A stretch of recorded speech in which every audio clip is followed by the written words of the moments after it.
Hello, my name is Ana Lara Neira Perez and I'll be presenting my 10 leaders from the past and now who according to me fit the ocean personality traits.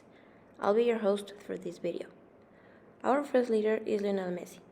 I chose him because Messi is someone who I believe puts his passion every time he has a game. I consider him to fit in the neuroticism trait, as he is someone who inspires others through his feelings. Besides his teammates, he does it with his family and friends. Moving on, we have Frida Kahlo. Frida for me represents revolution, in a way that I consider that her way of thinking was way too forward for her time. She was someone who always had her feelings present. Even though she didn't guide a group of people, nowadays she's an icon for Mexican women and all around the world. She fits in neuroticism because her feelings guided her, and she represented them either through paintings and texts. She inspires a lot of people to be their true selves, just like she was. Next, we have Oskar Schindler. He's recognized for being a savior to the Jews. He's on the list because I see him as someone who is helpful, in a way that even though he could have been seen as a traitor, he saved people. His good nature was above the fact that he knew Nazis.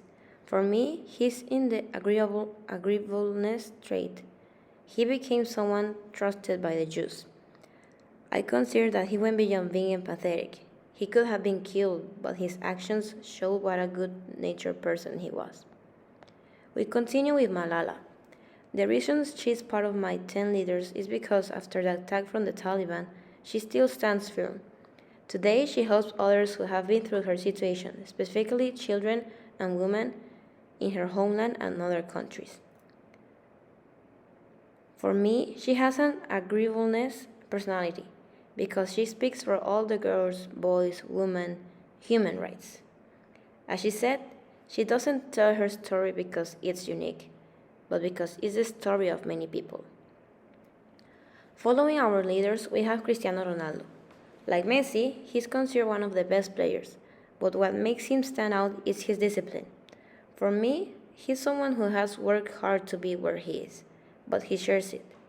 He's part of the consciousness personality because he shares his discipline with others, with his teammates, with his family, and even enemies, like Messi.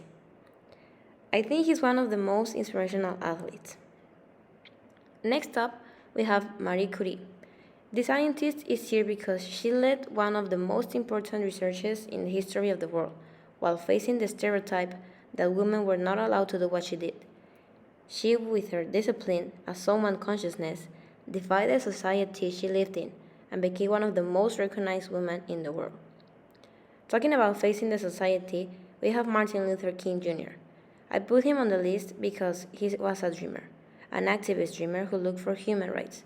I believe he's in the openness for experience because he was someone who believed that no matter race, everyone could live in harmony. There was no need for segregation. He made his dreams become actions. Next, we have Jane Austen.